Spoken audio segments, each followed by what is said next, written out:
milieu de l'info, c'est la revue de presse de Nicolas Canteloup. On va commencer avec le meeting unitaire de la gauche. Benoît Hamon y retrouvera Olivier Besancenot et Clémentine Autain. Bonjour Benoît Hamon. Bonjour. Vous croyez à cette nouvelle union à gauche ? Pas du tout. D'accord. Pas du tout, faut ouvrir les yeux. Les gens sont contre les grèves. La majorité est derrière Emmanuel Macron. C'est vrai que ça sent le fiasco, cette histoire. Et en fiasco, pardonnez-moi, mais je m'y connais. En fiasco ? Ah ouais. Alors pourquoi vous continuez ? C'est mon métier. J'ai pas le choix. Comment vous expliquer pour que vous compreniez, la semaine prochaine, il y a par exemple la finale de la Coupe de France. Paris Saint-Germain contre les Herbiers. Oui, alors En plus, ça se joue à Paris. Donc, votre avis, combien de chances ont les Herbiers de gagner ce match ? Aucune. Voilà, ils vont le jouer et ils vont jouer quand même le match. Oui. Ils vont aller se prendre leur branlée, voilà. Voilà, c'est un petit peu pour résumer mon état d'esprit chaque matin en me levant quand je me dis je vais m'opposer à Macron, ça sent la branlée. Donc allez les Herbiers quand même. Bon courage à vous Benoît Hamon. Jean-Yves, merci. Justement, parlons d'Emmanuel Macron qui est en route pour l'Australie et c'est une première. Il est avec nous en duplex de l'avion présidentiel. Emmanuel Macron, bonjour. Bonjour à toutes et à tous. Bonjour. Est-ce que vous m'entendez ? Oui. La liaison est correcte ? Oui. Est-ce que vous vous rendez compte ce que je suis en train de vivre ? Quoi ? Je suis dans un avion français et un avion français qui va décoller. C'est inédit, c'est croquignolesque comme disent les jeunes. C'est très émouvant. Bon, ne rêvez pas, c'est Air France non plus, c'est mon plane à moi. Ah, d'accord. Alors, vous avez un emploi du temps de dingue, hein. Pourquoi c'est 24 heures d'avion pour aller 2 jours en Australie, 2-3 jours ? Oui, bien écoutez, après Donald, j'avais envie d'aller voir Skippy, voilà, et puis... écoutez, je vais vous parler franchement, c'était soit je me tape le 1er mai en France avec sa fête du travail, ses traditionnels défilés, à entendre gueuler Mélenchon et Martinez et à sentir la merguez, soit j'emmenais Brigitte à l'opéra de Sydney. D'autant que vous avez vu le déroulé de mon voyage, le programme ? Oui, le programme c'est climat, défense et gastronomie, c'est ça ? Voilà, je vais bouffer, prendre le soleil et venir chercher les 34 milliards de sous-marins que Hollande avait vendus sur un coup de cul en 2016. C'est bien résumé, oui, c'est quand même mieux que de prendre les postillons de Mélenchon en pleine tronche, vous savez. Oui, on vous l'accorde. Allez, bon voyage. Merci, on va décoller, j'attache ma ceinture. Oui, bon vol, monsieur Macron. La grève SNCF continue, encore et toujours. On fait un point avec notre monsieur SNCF. Bonjour, monsieur Régis. Oui. On dirait que le mouvement s'essouffle un peu quand même, non ? C'est pas vrai. Il est pas essoufflé, le Régis. Il a pas un point de côté, rien. Marathonien de la grève, le Régis. Un véritable Kényan, je suis.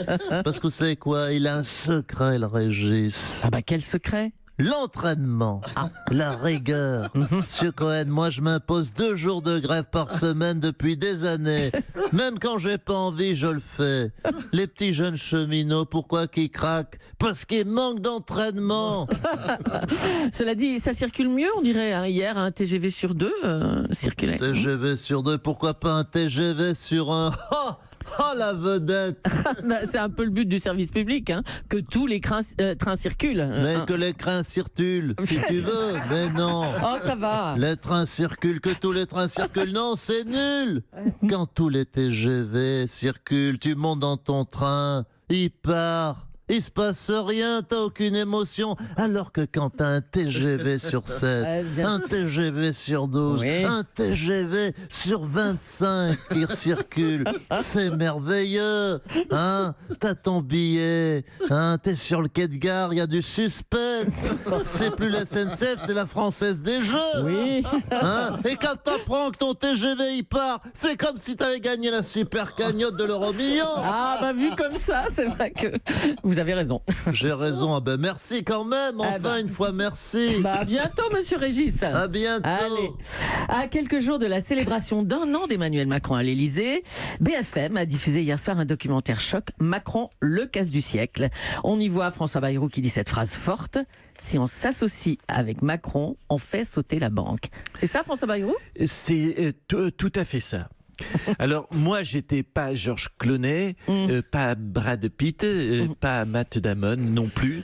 J'étais plus, comment vous dire, Madame Burki, Madame Lagardère, j'étais plus Michel Galabru, adjudant Gerbert. Ah oui, vous pensez à Ocean's 11, hein, parce que Philippe Besson comparait la prise de l'Élysée au casse dans Ocean's 11. Voilà, alors vous nous dites quel rôle vous jouiez dans l'équipe, mais vous évoquez Michel Galabru, il jouait pas dans Ocean's 11 Oui, si vous regardez bien dans le gouvernement Macron, il n'y avait pas François Bayrou non plus. Ah, c'est pas faux. Et en fait, on a fait 50-50 avec Emmanuel Macron. On a fait moite-moite. Il a gardé l'argent et il m'a filé les sacs en toile de jute.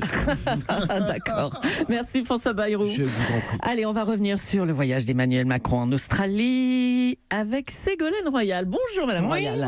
Oui. Écoutez, pardon, j'avais une question. L'avion part à quelle heure précisément? Oh, je crois qu'il est déjà parti, moi. Oh, le petit bâtard. Ça fait 2 fois, j'ai pas fait les US et maintenant je ne fais pas l'Australie. Pardonnez-moi, mais vous seriez servi à quoi là-bas? Mais à rien, hein, mais au moins j'étais sur la photo. Ah. Hein, ça vous ennuierait de me déposer à Roissy, Monsieur Queen, hein, un petit coup de scooter. D'accord, à 9h30 après sa matinale, Voilà, alors, hein, oui, d'accord. très bien. Allez, on fait ça. Une page cinéma maintenant. Le Festival de Cannes a déjà un grand favori.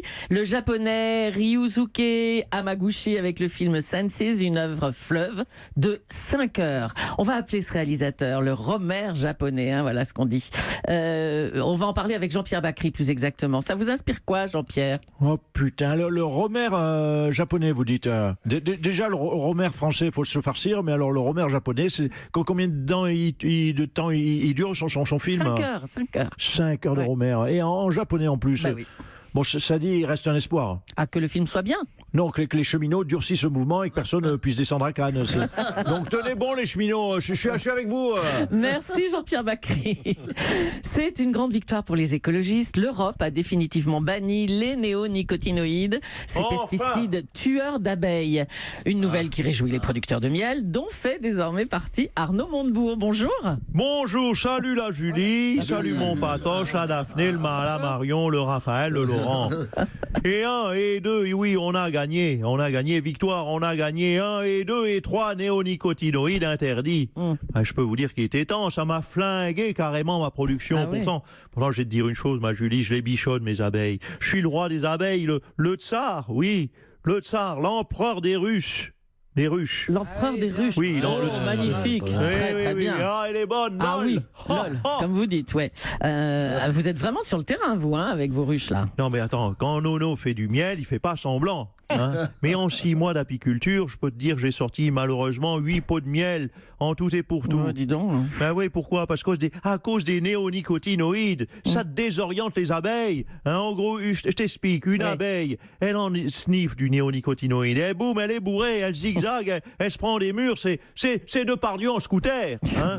Au début, alors j'étais content, je me suis dit, si les abeilles bourrées dégueulent, ça fera du miel. Eh bien, en fait, non, ça marche pas comme ça. Donc là, plus rien ne va arrêter votre production, c'est bon. Non, attends, là, on va foncer. Mes abeilles vont tout donner, elles vont suer miel matin, midi et soir, je vais inonder le marché. Tu vois que dans 2 mois, tu pourras tartiner ton mari avec du miel pour pimenter ta vie de couple, ma Julie. Mais monsieur Cohen, je vais napper la France entière. Merci l'Europe. Ça va piquer. Dis donc. Merci Arnaud Montebourg. T'en prie. Allez, pour terminer, on parle de la réintroduction de 2 ours femelles. Un petit mot de notre spécialiste de la nature et des Pyrénées. Bonjour Jean Lassalle. Ah, bonjour. Bonjour à tout votre troupeau d'Européens, enfin réunis après ces vacances. Bonjour à la jolie bergère Julie, au berger de l'info, Patrick Cohen. Permettez-moi, car je suis un homme politique qui réagit à l'actualité internationale. Madame Burki, Madame Lagardère, permettez-moi donc de féliciter Kate, la duchesse de Cambridge, qui a mis bas un petit mâle. Écoutez, franchement. Alors, ce n'est pas, je vous l'accorde, M. Cohen, ce n'est pas une grande portée, un seul mâle. À mon avis, le coït a dû être trop furtif, mais c'est déjà bien. Ça va pas, non? Bon, Jean Lassalle. Avec du miel.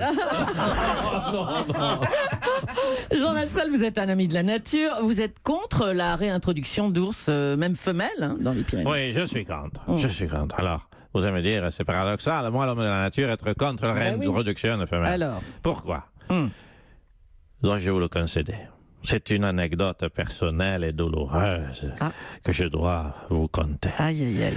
Après un apéritif entre montagnards au Cragnout. C'est quoi? Le Cragnout. Vous connaissez le Cragnout? Non, c'est quoi le C'est crâne? un mélange délicieux d'essence de tracteur et de foie de castor. Monsieur Cabrol connaît bien Oh le non, Cragnout. c'est pas... Ah oui. Oh là là, c'est Et carbure au Cragnout. Non, seulement le week-end. C'est pour ça que le tracteur ne démarre pas. Oui. Mais, je suis donc, après ce moment festif, rentré chez moi, Oui. l'essence en ébullition, et j'ai voulu honorer ma femelle. Et, Oh mon Dieu. comment vous dire, nous n'avons pas le GPS en forêt. Je me suis fourvoyé de grotte.